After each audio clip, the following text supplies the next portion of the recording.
I feel like he's a plant. Did you see the video? Did I you see don't know. Joe Rogan has unleashed a shocking new theory backed by evidence that points to an internal conspiracy that resulted in the death of Charlie Kirk. The central figure in it, Kirk's own widow. This is a revelation that threatens to tear the entire narrative apart. Let's dive right into it.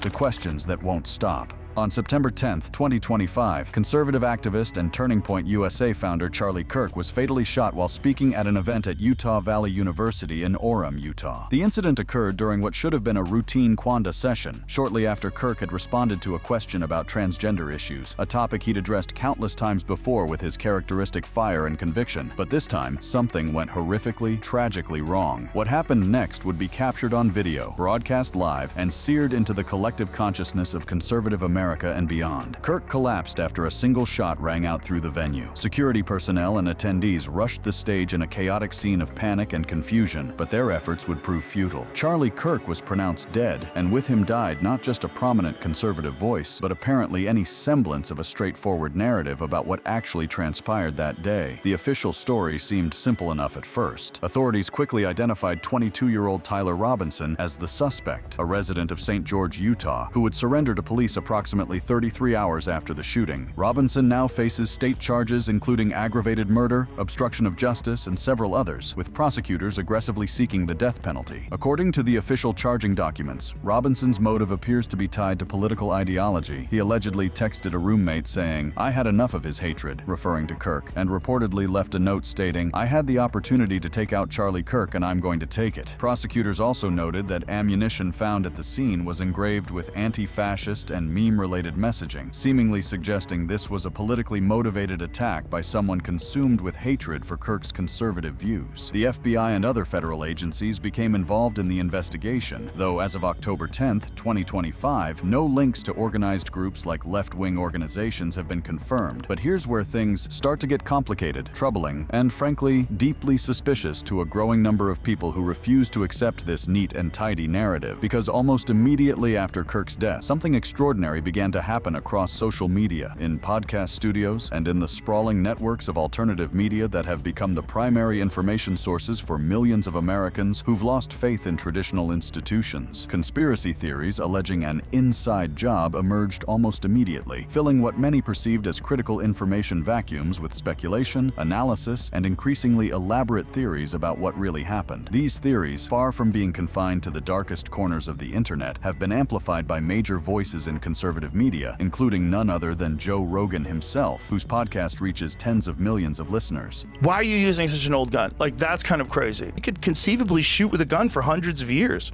right? Guns don't necessarily go bad. Right, they don't expire. Right. On his podcast, Rogan and his guests have dissected numerous aspects of the official narrative, questioning everything from the weapon supposedly used, described as an old rifle that Robinson allegedly disassembled and reassembled, to the timeline of events, to the very possibility that the shooting happened the way authorities claim it did. Shut the fuck up. Do you know how much time it would take to do that if you were highly skilled? To disassemble a gun. To disassemble a rifle so that you can get it in a backpack. And by the way, not gonna fit.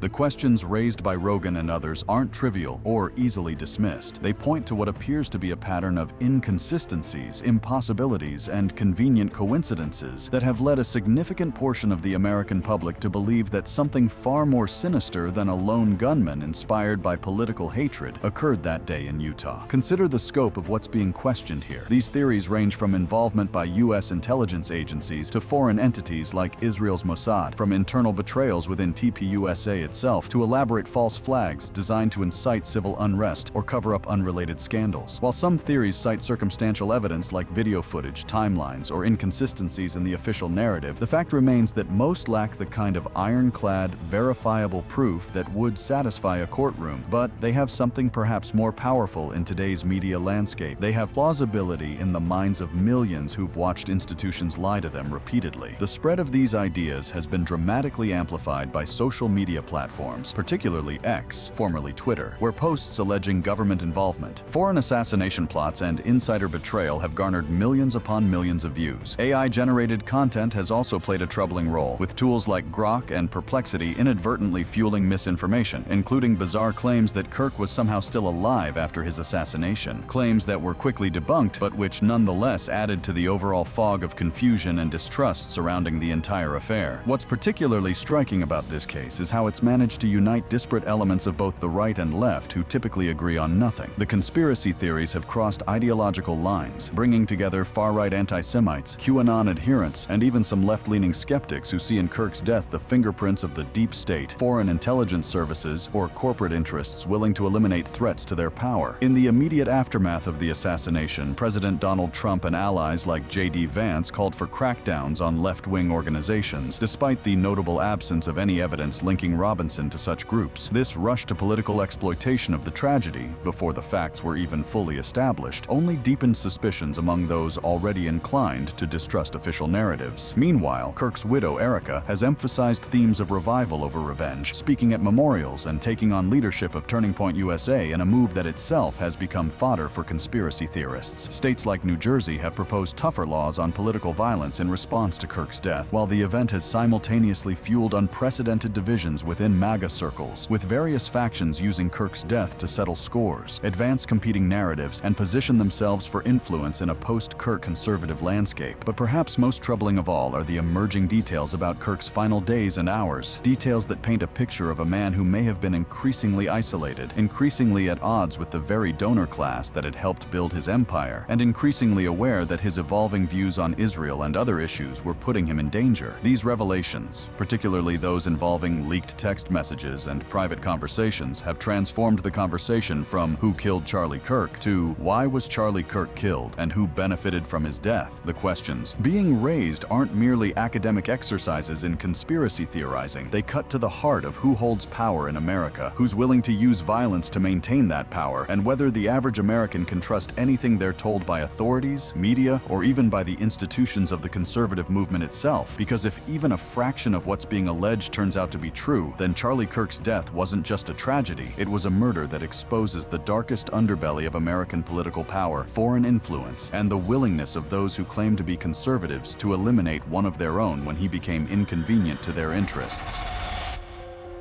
The evidence that doesn't add up. If you're going to successfully convince the American public that a 22-year-old with no military training managed to execute a precision assassination of one of the most protected conservative figures in America, you'd better make sure your story holds together. The problem for authorities is that the official narrative of Charlie Kirk's death doesn't just have a few loose threads, it's completely unraveling under even basic scrutiny. Let's start with what might be the most glaring inconsistency: the alleged murder weapon itself and the ballistics that simply don't make sense to anyone with even a passing familiarity with firearms and wound dynamics. Claims persist that no public autopsy was performed despite Utah law requiring one for homicides, with some alleging that Kirk's widow, Erica, simply signed the death certificate without the legally mandated examination. This alone should raise massive red flags. Utah law explicitly states that a medical examiner shall assume jurisdiction over a deceased body if it appears death occurred by violence, gunshot, or accident, if it was sudden death while in apparent good health, or if it occurred under suspicious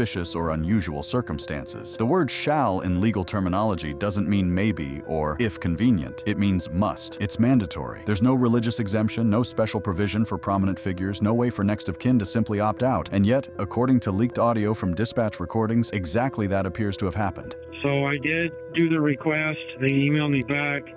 He did not go in for an autopsy. The death certificate was signed by the doctor at the hospital. Think about the implications here. In a murder case, especially one as high profile as this, the autopsy evidence is absolutely crucial for any prosecution. You need to establish the cause of death, trajectory of the bullet, evidence of the caliber used, any secondary injuries, toxicology results, all of it. Without this evidence, you're asking a jury to convict based on circumstantial evidence alone. If prosecutors show up to trial claiming that a 22-year-old kid by himself got got onto a roof with a .30-06 rifle, took this impossible shot, and the bullet didn't even pass through Kirk's neck. But they have no autopsy proof to back any of this up. That kid is walking free. But the plot thickens even further when you examine the conflicting stories about what happened to the bullet itself. Initially, there were reports from a surgeon claiming the bullet was found just underneath the skin, a physically impossible scenario for a .30-06 round fired from any significant distance. For those unfamiliar with firearms, a .30-06 is a high-powered rifle cartridge originally developed for the U.S. military. It's designed to take down large game at considerable distances. The idea that such a round would penetrate Kirk's neck, sever critical arteries and his cervical spine as later reported, and then somehow stop at the thin layer of skin on the opposite side defies everything we know about ballistics. Then came a completely different medical examiner's report claiming the bullet hit Kirk's vertebrae and traveled all the way down into his heart, a trajectory that would be remarkable if true, but which contradicts the earlier surgeon's account entirely. How can a bullet be lodged just under the skin and also have traveled down the spine into the heart? These aren't minor discrepancies, they're fundamentally incompatible descriptions of what happened. Adding another layer of impossibility to this scenario, one analysis notes that for the official story to be true, a .30-06 round would have had to blow through Kirk's neck, sever his spine completely, and then somehow stop at this little 1/8 inch or less of skin right here behind the spine without creating an exit wound. Independent ballistics testing has demonstrated just how absurd this claim is. Here's our cow femur.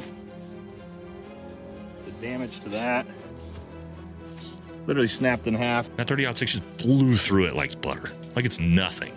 So what this autopsy report says, a 30-06 blew through his neck, severed his spine, and then just stopped with this little 1/8 inch or less of skin right here behind the spine. The ballistics evidence, or rather the complete lack of coherent ballistics evidence, is just the beginning of the problems with the official narrative. Then there are the deeply troubling questions about the crime scene itself and how it was handled in the immediate aftermath of the shooting. Videos from the scene show what appears to be a remarkable lack of blood on the hands of those who were supposedly rendering aid to Kirk. Despite the massive amounts of blood that were clearly visible in other footage, when someone suffers a catastrophic injury to the neck with arterial damage, the first and most critical response is to apply direct pressure to control bleeding. This isn't advanced medical knowledge. It's basic first aid that anyone with even minimal training would know. So when we see all of these guys working on Charlie, why isn't there blood on their hands, right? But if you saw the video, you saw the sheer amount of blood coming out of his neck.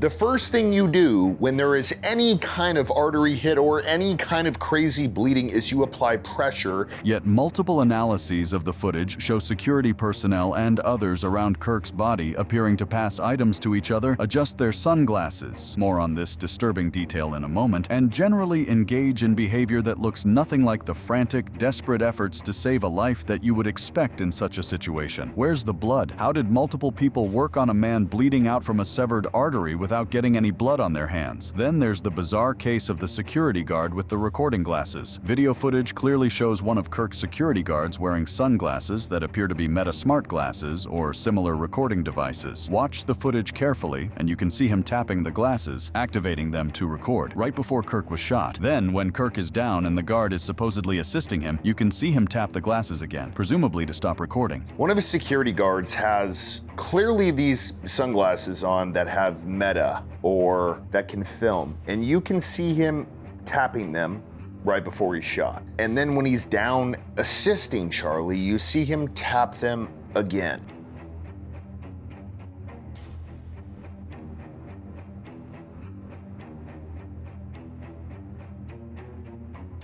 What exactly could you be filming? The crowd? And then if it was because you thought something was going to happen, then why did you stop when he was on the ground? What possible reason would a security guard have for activating recording glasses immediately before an assassination attempt if he had no foreknowledge that something was about to happen? And if he did suspect something was about to happen, why wasn't he moving to protect Kirk? Why was he concerned with filming rather than preventing? And most critically, why would he stop recording during the immediate aftermath of the shooting, when capturing evidence would be most crucial? The questions multiply when you examine the broader context of how evidence was collected, or more accurately, how it appears to have been systematically destroyed or concealed. Multiple reports indicate the crime scene was cleaned up with unusual speed, with construction work beginning on the roof of the building almost immediately, the very roof where the shooter allegedly positioned himself. Usually when something like this happens, it's a crime scene and they're not really messing with the scene until everything has been figured out. Where the whole thing actually happened, they are doing some really weird construction right now. They're like redoing the roof. Think about that for a moment. In any normal homicide investigation, particularly one involving a public figure and potential terrorism or political violence, the crime scene would be secured for days, if not weeks. Every angle would be photographed. Every surface would be dusted for. Prints. Every piece of evidence would be cataloged and preserved. The idea that construction work, which would inevitably disturb or destroy potential evidence, would begin almost immediately is not just unusual, it's virtually unprecedented and deeply suspicious. There are also claims that key surveillance footage has been withheld or selectively released, with cameras that were positioned to capture critical angles allegedly having their SD cards seized by authorities, and eyewitnesses claiming they've been pressured to remain silent about what they saw. Adding to the mountain of irregularities is the peculiar case of Tyler Robinson's alleged behavior after the shooting. According to reports, Robinson went to a Dairy Queen 15 minutes away after supposedly just assassinating one of America's most prominent conservative figures. Not fleeing to Mexico, not trying to disappear into the wilderness, not even going into hiding. He went to get ice cream. And now, mysteriously, that Dairy Queen has closed its doors, with the sign taken down and the establishment gutted. Now,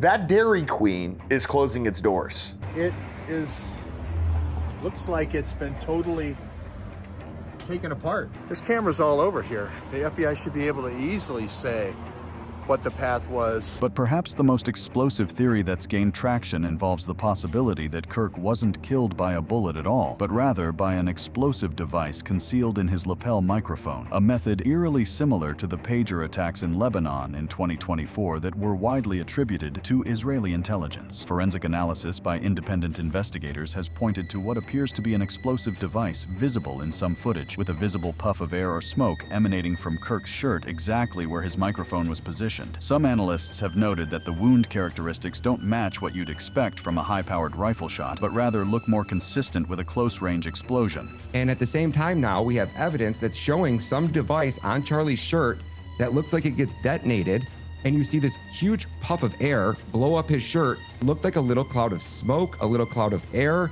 I don't know what that was, but it was coming out right from under his shirt, exactly where that microphone was. The FBI has been notably evasive about addressing these specific questions, leading many to conclude that their silence is not due to ongoing investigation concerns, but rather because they're trying to cover up evidence that contradicts their preferred narrative of a lone gunman. All of these evidentiary problems, timeline inconsistencies, and forensic impossibilities have led to a situation where even people who normally wouldn't consider themselves conspiracy theorists are openly questioning whether Tyler Robinson was nothing more than a patsy, a convenient scapegoat to take the fall for an assassination that was actually carried out by more sophisticated actors with far more resources and far more to gain from Charlie Kirk's death. And this brings us to perhaps the most disturbing aspect of this entire affair, the mounting evidence that Charlie Kirk knew he was in danger, that he had made powerful enemies who had both the motive and the means to eliminate him, and that in his final days he was explicitly warning people close to him that he believed they were going to kill him.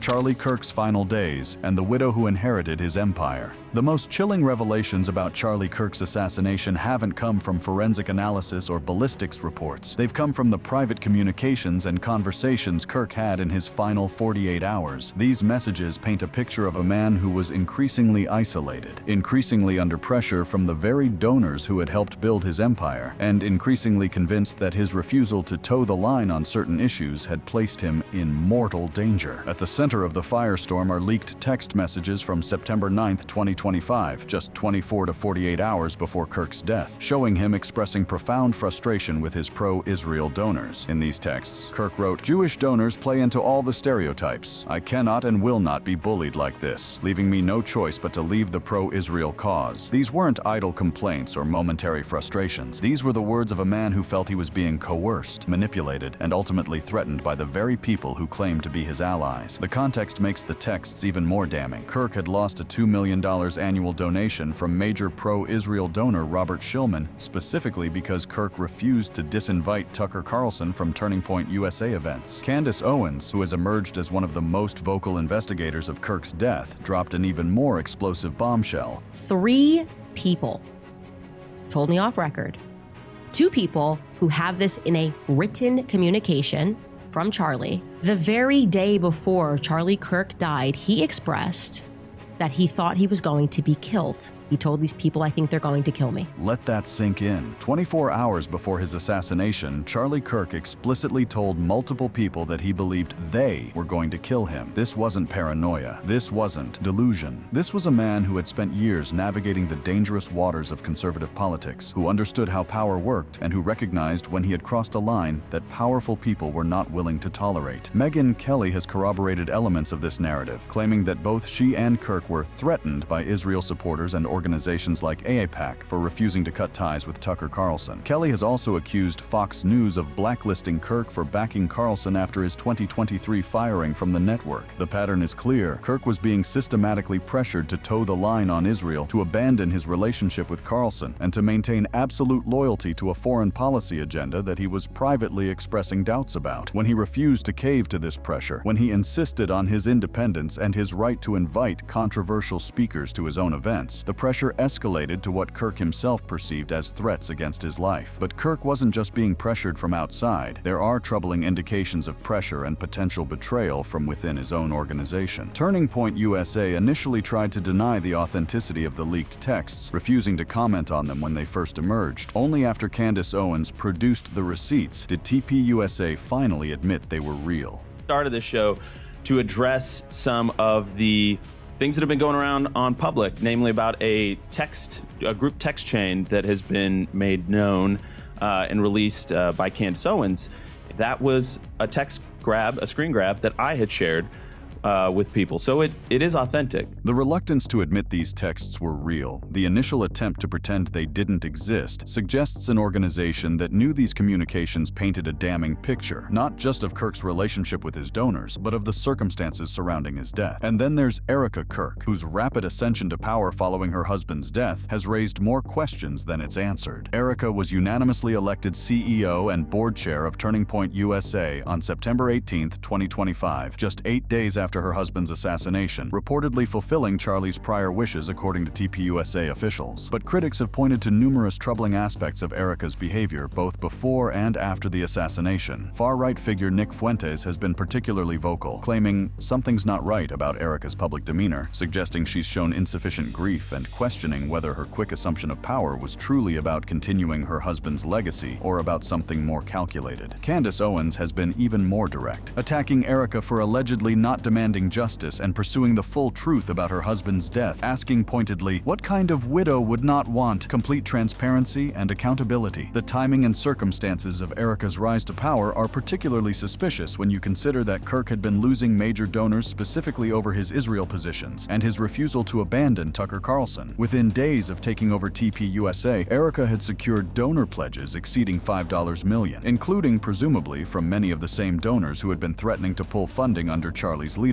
Even more troubling are the fringe but persistent theories linking Erica to more sinister networks. Some have pointed to her Romanian charity work and her background in beauty pageants, including winning a Trump-linked contest, as potential connections to trafficking networks, though these specific allegations remain unproven. Others have noted her meeting with Charlie in Israel in 2018 and have questioned whether this was a chance encounter or something more orchestrated. What cannot be denied is that Erica's assumption of leadership has coincided with what appears to be a dramatic shift in TPUSA's positioning on Israel, moving back toward the hardline pro-Israel stance that Charlie was privately expressing doubts about in his final days. Critics have characterized this as proof that Erica is either complicit in whatever plot led to her husband's death, or at minimum, is being controlled by the same donor interests that were pressuring Charlie. The broader implications of all this are staggering. If even a portion of what's being alleged is true, then what we're looking at isn't just the assassination of a prominent conservative, we're looking at the silencing of dissent within the conservative movement itself, orchestrated by a donor class that demands absolute loyalty on foreign policy issues and is willing to use threats, financial pressure, and potentially violence to enforce that loyalty. Tucker Carlson, speaking at Kirk's memorial, made veiled but unmistakable references to these dynamics, with critics accusing his eulogy of containing anti-Semitic undertones as he spoke of intense groups that had tormented Kirk. More recently, Carlson has criticized the Trump administration for potentially using Kirk's death to justify crackdowns on free speech, suggesting that Kirk's assassination assassination is being exploited for broader political purposes. The resistance to investigating these connections, the speed with which the official narrative was established, and any questioning of it dismissed as conspiracy theory, and the complete unwillingness of mainstream media to seriously examine the evidence of Kirk's fears about his donors. All of it points to a system that is deeply invested in maintaining a particular story, regardless of where the evidence leads. What we're left with is a tragedy that has more questions than answers, an investigation that seems designed more to close the case quickly than to find the truth, and a widow who has benefited enormously from her husband's death while showing what many perceive as suspiciously little interest in demanding the kind of exhaustive, transparent investigation that would put all these theories to rest. Charlie Kirk spent his final days warning people he was in danger. He explicitly said he believed they were going to kill him. Less than 24 hours later, he was dead. His widow took over his organization within days. The crime scene was compromised almost immediately. The forensic evidence doesn't match the official story, and anyone who asks too many questions is dismissed as a conspiracy theorist. The betrayal of Charlie Kirk, if that's indeed what this was, isn't just a betrayal of one man. It's a betrayal of every person who believed that the conservative movement valued independence, principle, and the courage to question even those who claim to be allies. It's a betrayal of the idea that you can build a political movement without becoming beholden to donors who demand absolute obedience. And it's a betrayal of the fundamental promise that in America, the truth will eventually come out, that justice will eventually be done, and that those who seek power through violence will eventually be held accountable. As this story continues to unfold, as more evidence emerges and more people come forward with what they know, the question isn't whether there are conspiracy theories surrounding Charlie Kirk's death. It's whether those theories are actually closer to the truth than the official narrative we're being asked to accept without question. Thank you for watching this video. If you'd like to watch another fascinating video like this, click on one of the boxes on your screen right now.